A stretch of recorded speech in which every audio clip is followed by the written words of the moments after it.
जय जय श्री हितहारी। शास्त्रों में भगवत प्राप्ति के लिए परहित करना अत्यंत आवश्यक बताया गया है। परहित, दूसरों का उपकार करना, इसमें सबसे बड़ा परहित है हम किसी अभक्त को भक्त बना दें। जो नाम जप नहीं करता, चाहे हमारा रिश्तेदार हो, चाहे मित्र हो या समाज का कोई व्यक्ति हो, यदि हम उससे दोस्ती करके उसको नाम जप करना, ये बड़ा भारी हित है। इससे बड़ा हित नहीं होगा। यदि वो नाम जापक नहीं है, हमारी बात नहीं मानता है और दुष्ट स्वभाव से चलता है, फिर हमको उसका संग नहीं करना चाहिए।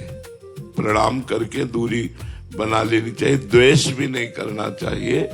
जाके प्रिय न राम बैदेही, तजिए ताहि कोटि बैरी सम यद्यपि परम स्नेही। परम मित्र हो, परम रिश्तेदार हो, नातेदार हो, वो सब गंदे आचरण करता है और भक्ति की बात सुनना भी नहीं चाहता, भगवान का नाम सुनना भी नहीं चाहता, तो तजिए ताहि कोटि बैरीशम यद्यपि परम स्नेही, जाके प्रिय न राम बैदेही। नाते नेह राम के मनियत सुहृद सुसेव्य जहां लो, अंजन कहाँ आंख जब फूटे, बहुत तक कहाँ लो। गोस्वामी तुलसीदास जी कहते हैं, यदि हमने भगवत विहीन जीवन व्यतीत करने वालों का संग किया, तो जैसे आंख में अंजन लगाओ, आंख फूट जाए तो फायदा क्या हुआ? नुकसान ही तो हुआ। ऐसे ही भगवत विहीन लोगों का संग नुकसानप्रद है। हमें चाहिए जो हमारी बात माने, नाम जप करे, थोड़ा मानवता लावे। परहित की बात, परहित कई प्रकार का होता है। जैसे किसी बीमार को औषधि दे देना, भूखे को भोजन दे देना, सर्दी में वस्त्र दे देना, समस्या में पड़े हुए व्यक्ति की समस्या का निदान करना, पर ये सब साधारण परहित है। पूर्ण परहित है उसे भगवान में लगा देना। हाथ जोड़ करके, प्रार्थना करके, सत्संग सुनाकर, प्रलोभन देकर, जैसे माँ अपने बच्चे को प्रलोभन देकर, देखो हम तुमको नाश्ता में ये देंगी, आप 2 माला राधा राधा कीजिए। ऐसे किसी भी तरह से हम किसी को जो हमारी बात माने नाम में लगा दें, इससे बड़ा परहित नहीं होता और इससे बड़ा लाभ नहीं मिलता। जैसे हमने 2 को नाम में लगाया, वो नाम जपने लगे, तो हमें उसका कृपा प्रसाद मिलेगा भगवान की तरफ से। बीमा कंपनी में नहीं होता, बीमा के जितने करो उधर तुम्हें, तो यही समझो कि इधर जिधर जितने को तुमने भगवान नाम में लगाया, उधर से आपके ऊपर विशेष कृपा, विशेष करुणा। अब यह है कि नाम रूपी परहित करने के लिए थोड़ी हिम्मत होनी चाहिए। वो तुम्हें गाली भी दे सकता है, बहुत उद्दंड हो तो मार भी सकता है। जैसे महाप्रभु चैतन्य देव के परिकर में नित्यानंद जी और हरिदास ठाकुर नाम दान करने के लिए, नाम प्रचार करने के लिए निकले, तो आगे देखा एक गली में लोगों ने रोका, जाना मत। क्यों? बोले बड़े राक्षस स्वभाव के 2 भाई हैं, जगाई और मधाई। ये हर समय शराब पीते रहते हैं और गालियां बकते हैं। संतों से तो बहुत ही, आप जाना मत। तो नित्यानंद महाप्रभु ने कहा ठाकुर हरिदास जी से, क्या किया जाए? तो उनका प्रभु सच्चे अधिकारी तो यही है, जो इमरजेंसी में वही भर्ती किए जाते हैं जो बहुत बीमार होते हैं। ये बिल्कुल दान के अधिकारी हैं, इनको जरूर, क्योंकि बहुत सीरियस है ये मरीज, बहुत सीरियस है, बड़े पापी है। नित्यानंद महाप्रभु ने कहा बेकार को उलझोगे, मानो बद्र के छत्ता में ईंट मारना है इनसे बात करना। बोले प्रभु चलते हैं।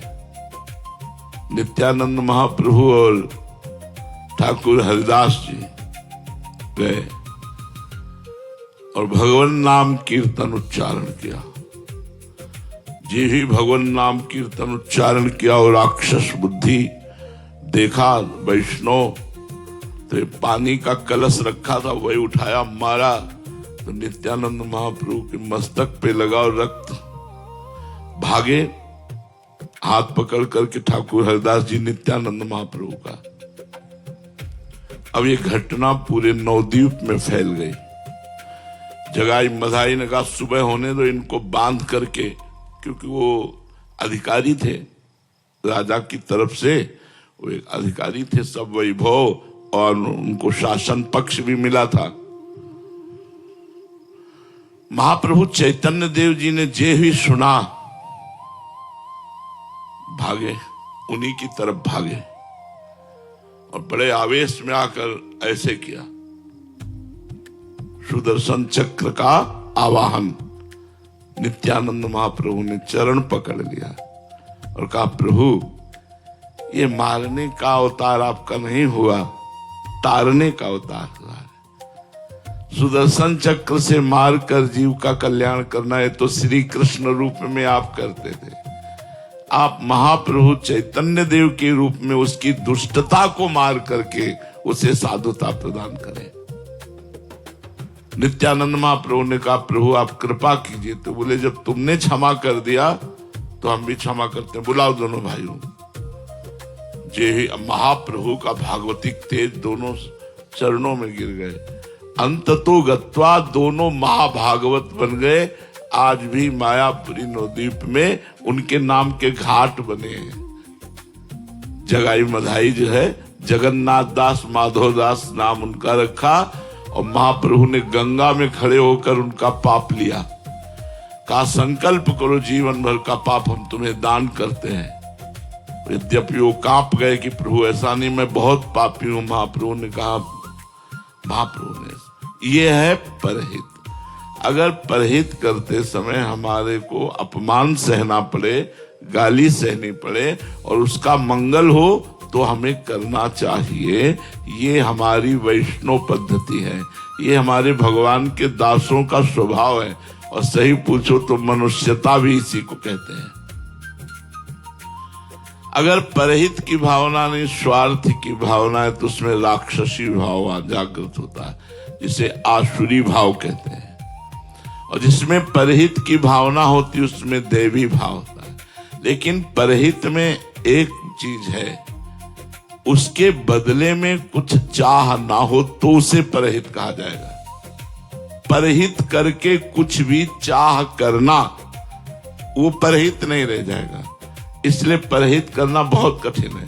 अगर परहित कर लिया तो परमार्थ बन जाएगा, आपका परमार्थ बन जाएगा। एक दिन 20-25 वर्ष की बात होगी, वृंदावन में केसी घाट में देखा तो एक आदमी दीवाल की तरफ कराह रहा था। कदम लड़खड़ाए, पर हम सोचा गरीब बाबा जी क्या सहयोग कर सकते हैं। भिक्षा मांग के खाते थे, 1 रुपया पास नहीं, कुछ मतलब। नजदीक गए तो बड़े कष्ट में सब सोच से सना हुआ, बड़ी दुर्दशा थी जिसे कहते हैं। वो कहां से जीव आया था भगवान की कृपा से, बस थोड़े ऐसे बाल ऐसे। हम कहा बाबा हम किसी योग्य नहीं है पर आपकी क्या सेवा कर सकते हैं। तो उनका यहां तो हमें कोई पानी देने वाला भी नहीं, पूछने वाला भी नहीं, कई दिन से भूखा पड़ा हूं। यदि आप सुदामा कुटी पहुंचा दे तो सुनते हैं वहां संत सेवा होती है, तो कम से कम भोजन पानी तो मिल जाएगा। अब वहां से पहुंचाने के लिए आदमी चाहिए, रिक्शा चाहिए, व्यवस्था चाहिए। हमारे पास कोई व्यवस्था तो थी नहीं।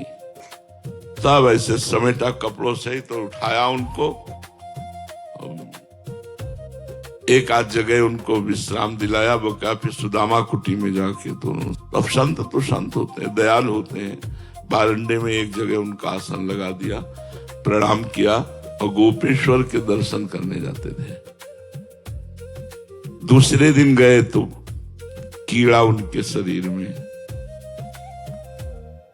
गोपेश्वर जी के दर्शन करने गए। हमका महाराज, आज तक जो हम आपकी सेवा कर रहे हैं, जल चढ़ा रहे हैं, उसका फल प्राप्त हो, जीव शरीर से मुक्त हो, कीड़ा पड़ रहे थे, कोई पूछे। तीसरे दिन गए तो वहां जगह खाली थी। कहो महात्मा जी, बोले वो तो पधार गए थे कल उनका अंतिम संस्कार हो गया। नाच पड़ा मन, इतना आनंद हुआ अंदर, उस आनंद को हम कैसे बताएं। परहित से भगवदानंद की प्राप्ति होती है। पर परहित का मतलब बदले में कुछ ना चाहना। अब उनकी हम कृपा की बात करते। जब दूसरे दिन गए थे, जब कीड़ा था, तो हमारे मन में आया कि एक बार राधा बुलवाओ इनसे। तो उनका बाबा, एक बार राधा बोल दोगे? राधा राधा। हमसे ऐसे नजदीक बुलाया और अपना हाथ ऐसे। संतों की कृपा या किसी की भी कृपा भगवत प्राप्ति करा सकती। परहित। एक बार एकनाथ जी महाराज गंगोत्री से जल रामेश्वर जी के लिए ले जा रहे थे, पूरी मंडली थी। रामेश्वर पहुंचने वाले थे कि पास में ही एक गधा प्यासा पैर फड़फड़ा रहा था। जबान बाहर निकली थी, स्पष्ट दिखाई दे रहा था प्यासा है। एक दो भक्तों के मन में भी आया, पर उन्होंने सोचा गंगोत्री से जल रामेश्वर के लिए लाए, गधे को क्यों पिलाए। एकनाथ जी तुरंत गए और उसका सर अपनी गोद में रखा और पूरे घड़े का जल उसको पिला दिया। वो लोग रामेश्वर गए, रामेश्वर वहां गधे की जल पिलाते ही प्रकट हो गए। एकनाथ जी को साक्षात दर्शन भगवान रामेश्वर ने दिया। परहित। पूज्य राधा बाबा अयोध्या गए तो सब कनक बिहारी के दर्शन के लिए जा रहे थे। उन्होंने रास्ते में देखा एक घोड़ा जो कौओं ने और पक्षियों ने खाया था, बीमार स्थिति में मरणासन में पड़ा था, मक्खियां भिनभिना रही थी। बाबा गए, ऊपर का चला उड़ा दिया और बैठ गए और मक्खियां हाँकने लगे। भाई जी इस बात में सावधान रहते थे क्योंकि बाबा भाव में रहते थे। बोले बाबा कहाँ है? बोले बाबा तो है नहीं। फिर पीछे लौटे। जब गए तो उनका चलो ना कनक बिहारी जी के दर्शन करने, मंदिर बंद हो जाएगा। तो उनका जब तक इसका शरीर नहीं छूटेगा तब तक हम कनक बिहारी के दर्शन नहीं। अब एक महापुरुष का संकल्प, थोड़ी देर में ही उसका शरीर पूरा हुआ और भगवत प्राप्त हो गया। हमारे को अगर कभी ऐसा अवसर मिले, भूखा प्यासा बीमार कोई कभी ऐसा जिसका कोई सहयोग ना कर रहा हो, अगर भगवान की कृपा से ऐसी सेवा करने का अवसर मिल जाए तो निश्चित भगवत प्राप्ति का योग बन जाएगा। भगवत प्राप्ति का। जो तुम्हारे साथ बुरा करे, यदि उसके साथ परोपकार करो, भलाई करो, तो और डबल लाभ मिलता है। एक आपसे विरोध कर रहा है, आप उसका भला सोच रहे हो, भला बिना भगवान की कृपा के ऐसा कैसे सोचा जा सकता है। लेकिन जो हमारा बुरा करे उसका हम भला करें, ये और बढ़ करके परहित है और श्रेष्ठ परोपकार है। यही सुंदर देवत्व है, मानवता में देवत्व है। पर ये होना कठिन है। जो हमारा अपमान करे, हमारी निंदा करे और हम उसके, पर अगर हम परोपकारी हैं तो डरेंगे नहीं। एक बार हमें एक डॉक्टर मिले पागल खाना के, तो हमने पूछा पागल तो पागल ही होते हैं, वो आपके ऊपर भी प्रहार करने की कभी चेष्टा की? बोले 1-2 बार खोपड़ी फूटी। तुमको आपको गुस्सा नहीं आया? बोले बिल्कुल नहीं। कहा क्यों? बोले हमें पता है वो पागल है, हमारा कर्तव्य है उसको ठीक करना। बोले बिल्कुल गुस्सा नहीं आई। एक अपना कर्तव्य समझने वाला डॉक्टर अपने ऊपर प्रहार करने वाले पर गुस्सा नहीं करता, तो हम अपना परमार्थ का कर्तव्य समझने वाले साधक होकर हमको गुस्सा नहीं करनी चाहिए। दान परोपकार के अंतर्गत ही आता है। दान 2 प्रकार का होता है। अपना पैसा समझ करके दान करने से आपको हजारों गुना बढ़कर मिलेगा, लेकिन त्वदीयम वस्तु गोविंदम तुभ्यमेव समर्पये, भगवान का दिया हुआ धन ये मैं भगवान को ही दे रहा हूं, ऐसा करने से आपको भगवत प्राप्ति का योग होगा। भगवान का दिया हुआ भोजन ये सामने भूखे के रूप में भगवान ही है, ऐसा भोजन पवाना आपकी भक्ति बन जाएगी। बीमार रूप से भगवान ही है, धन मुझे भगवान ने दिया, ये भगवान का दिया हुआ धन है, मैं लगा रहा हूं। मेरा हमारे एक दृष्टि में आए थे ऐसे महापुरुष, कानपुर के मैदा फैक्ट्री के मालिक थे। वो जब आते थे तो सैकड़ों कदम दूर सब गाड़ियां खड़ी हो जाती थी, जूते उतार कर नंगे पैर साधारण धोती कुर्ता में ऐसे आते थे। उन्होंने कानपुर में यज्ञ की, करोड़ों रुपया ऐसे खूब बड़ी यज्ञ, कानपुर तो बड़ा शहर है। और आप सेवा क्या करते थे? डस्टबिन और झाड़ू हाथ में, उसको जो डिब्बा नहीं होता, जहां कोई दोना पत्तल फेंक देता उसे उठाते। अगर कोई पूछता यज्ञ कौन करा रहा है, तो बोले भैया हमसे पूछो कितने डिब्बा कूड़ा फेंक है, उसको तो बता सकते, हमें पता नहीं यज्ञ कौन करा रहा। स्वयं यज्ञ कराने वाला, लाखों करोड़ों की भोजन व्यवस्था करने वाला, बड़ी यज्ञ हुई थी, लेकिन कोई जान नहीं पाया यज्ञ क्यों। जब हमें पता लगा तो हम कहा भाई तुम इस लोक के आदमी नहीं हो। इसलिए तो उन्होंने कहा महाराज मैं तो नौकर हूं, मालिक तो भगवान है, मैं क्यों कह दूं कि मैंने यज्ञ कराया, भगवान ने यज्ञ। अब किसी से मैं कहूं क्यों भगवान यज्ञ करा रहे हैं, ये भी चर्चा नहीं करनी है, मुझे तो अपने काम से मतलब। देखो स्वयं द्वारिकाधीश भगवान जब राजसूय यज्ञ हुई युधिष्ठिर की, तो सबके चरण धोने की सेवा ली। आप सुनो, जिनकी अग्र पूजा हुई, जो 14 भुवनों के अनंत ब्रह्मांडों के मालिक हैं, सबके चरण धोने की सेवा ली। हमें कोई नमस्कार करे, प्रणाम करे, यश कीर्ति ये चाह, लेकिन हम किसी को यश दें, सम्मान दें, किसी को ये दान वही सफल है जो भगवान की वस्तु मान करके भगवान को दी जाए।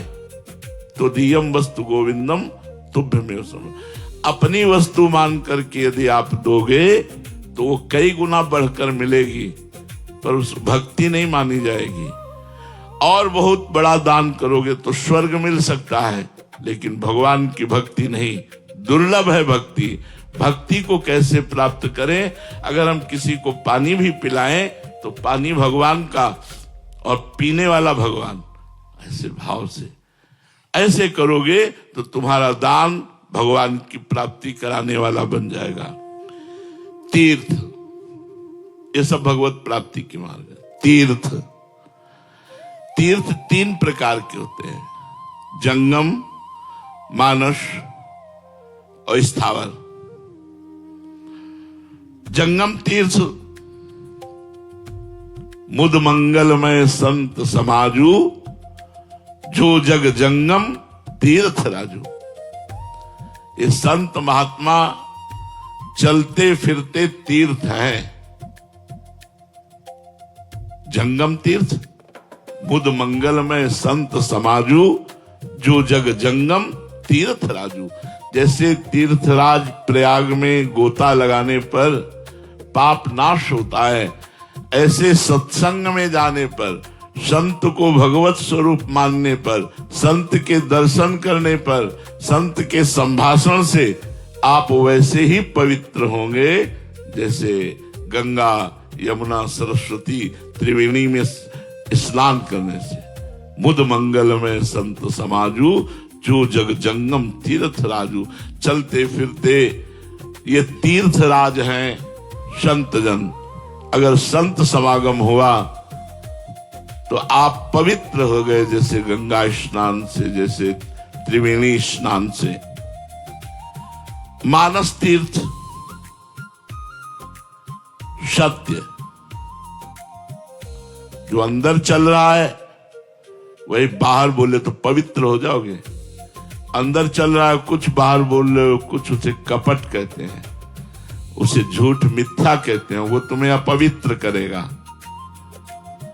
क्षमा, कोई तुम्हें गाली दे, अपमान करे, तुम क्षमा कर दो तो तुम पवित्र हो जाओगे।